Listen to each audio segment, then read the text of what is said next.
नमस्कार दोस्तों। जिस थाली में खाते हैं उसी में छेद करते हैं। ये कभी मैंने भी कहा था उन लोगों के लिए जो विश्वासघात करते हैं बेसिकली, यानी कि जो वाकई में आपके साथ रहते हैं, आपके साथ पीते हैं, आपका भरोसा जीतते हैं और आपके साथ विश्वासघात करते हैं। लेकिन ये बयान दिया जया बच्चन ने इस बार, और ये कहा अप्रत्यक्ष रूप से रवि किशन जी को।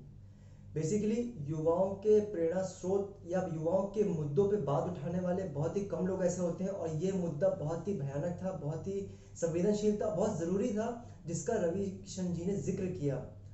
और ऐसा नहीं है कि सिर्फ ड्रग्स की वजह से ही युवा जो है भ्रमित हो रहे, काफ़ी नशेड़ी चीज़ें हैं, नशीली दवाएं हैं, या फिर गुटखा, पान मसाला, तंबाकू, सिगरेट, ये इनकी प्रथम सीढ़ियाँ हैं जिनका इसका भी विरोध होना चाहिए। ड्रग्स एक बहुत ही सुप्रीम या बहुत ही लास्ट स्टेज की चीज़ें हैं, या भी बहुत ही ऐसी महंगी चीज़ें हैं जो जल्दी किसी को नहीं मिल सकती।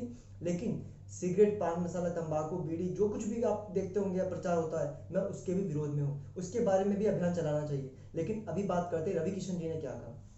संसद में मुद्दा उठाया कि बॉलीवुड में कुछ लोगों की वजह से बॉलीवुड बदनाम हो रही है। पंजाब, पाकिस्तान और नेपाल के रास्ते कुछ ड्रग्स ऐसे आ रहे हैं, कोई उन लोगों ने ऐसी साजिश कर रखी है कि हमारे देश के युवा जो है भ्रमित हो, पथभ्रष्ट हो और नशेड़ी हो जाएं।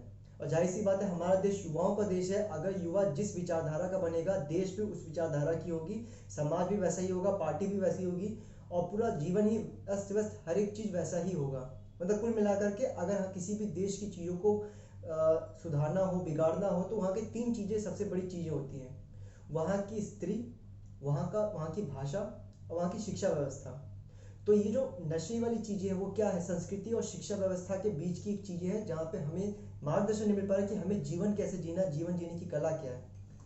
रवि किशन जी ने बहुत अच्छा मुद्दा उठाया, लेकिन न जाने क्यों कुछ लोगों को पेट में दर्द हो गई, कुछ लोगों को इतनी तकलीफ हो गई है कि अगले दिन जाकर के ही खासकर जया बच्चन और तमाम वो सारे गैंग लोग जो जया बच्चन का समर्थन कर रहे हैं, उन्होंने ये कहा कि कुछ लोग बॉलीवुड से आते हैं, बॉलीवुड में अपना रंग जमाते हैं, बॉलीवुड में सक्सेस करते हैं, शायद ऐसा ही कुछ कहा होगा, आपने भी देखा होगा, और वहाँ पे उसी थाली में खाते, उसी में छेद करते हैं और गटर बना दिया है। तो मेरा एक सवाल है आप सभी से कि आपके थाली में अगर मच्छर, मक्खी, कीड़े मकोड़े आते हैं, तो क्या आप जो है उसे फेंकते नहीं हैं, उसकी सफाई नहीं करते, उससे उसकी सुरक्षा नहीं करते? क्या आप उसे आने दें? क्या आप उसका विरोध नहीं करेंगे? या क्या आप उस खाना परोसने वाले को ऐसा बोलेंगे कि भाई आपने खाना दिया है, मच्छर मच्छर दे रहे हो, कोई बात नहीं, हम विरोध नहीं करेंगे या हमें कोई परेशानी नहीं है? बेसिकली आप खाना ही खाओगे ना, आपको भूख लगी है, आप कीड़े मकोड़े तो खाओगे नहीं।